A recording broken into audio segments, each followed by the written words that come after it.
After Donald Trump first rose to power in 2016, a variety of celebrities vowed to leave the United States. Since his 2024 win, a few went through with it, heading across the pond to settle in England. Here's who flew the coop. Ellen DeGeneres walked her talk. In November 2024, DeGeneres and her wife Portia de Rossi moved to the UK and reportedly put their Montecito home up for sale. A source told The Wrap she's never coming back. The couple had been looking for properties in the English countryside for some time, but Kamala Harris's loss in the 2024 election inspired them to move permanently.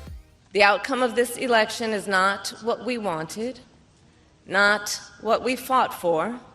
An insider told TMZ they were very disillusioned. DeGeneres and de Rossi bought an $18 million farmhouse in Cotswolds, about 90 miles northwest of London. They weren't alone in their exit. Sophie Turner left the US and returned to her native UK in 2024. But Donald Trump's victory was just the last straw after years of unhappiness about American politics and the growing embrace of far-right ideologies. Turner first moved to Los Angeles in 2019, the year she married Joe Jonas. But after becoming a mother to 2 girls, Turner's feelings about living in the US changed. Turner worried that the political landscape that took hold of the US following Trump's 2016 win would create an unhealthy environment for her daughters to grow up in. She told Harper's Bazaar UK in 2024, the gun violence, Roe vs. Wade being overturned, everything just kind of piled on. After the Uvalde school shooting, I knew it was time to get the out of there. In 2024, a third actor also made the UK her home base. Minnie Driver spent more than half of her life in Los Angeles, but she put an end to that chapter ahead of the election. She told The Times, living in California, you are somewhat insulated, but do you want to go and live in a bubble? Living in the US became unsustainable, and not just because of Donald Trump.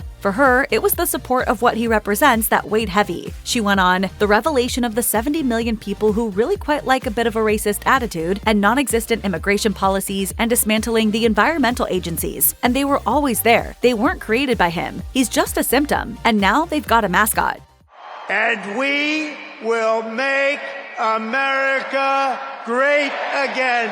That same year, America Ferrera joined the club, exiting the US and settling in London. In November, the actor was spotted looking at a private school in a southwest London borough popular with celebs. A source told Hello she was seen there at the open day and appeared very happy with what she saw. It's a school with a lot of celebrity children at it, so her kids would fit in very well. Ferrera, who shares a son and daughter with husband Ryan Pierce Williams, reportedly believes the US is no longer a great place to raise a family. Donald Trump's win over Kamala Harris helped her make up her mind. A source told the Daily Mail, America is sick that Donald Trump is president again. She is devastated that Kamala lost. She thought the country she lived in was better than that. Like Ferrera, Lena Dunham was deeply disturbed when Trump won, and it affected her health. She first started talking about leaving the US when Donald Trump ran in 2016, according to The Hollywood Reporter. While she didn't keep her promise to move to Canada after his win, she slowly left the country over the next few years and eventually settled in London. The UK wasn't a random pick, as Dunham's husband, Louise Felber, hails from there. Dunham was never shy about discussing the ways Trump's election affected her. In an interview with Howard Stern, she even previously blamed him for the weight loss she experienced in 2017. She told Stern, Donald Trump became president and I stopped being able to eat food. Everyone's been asking like, what have you been doing? And I'm like, try soul-crushing pain and devastation and hopelessness, and you too will lose weight.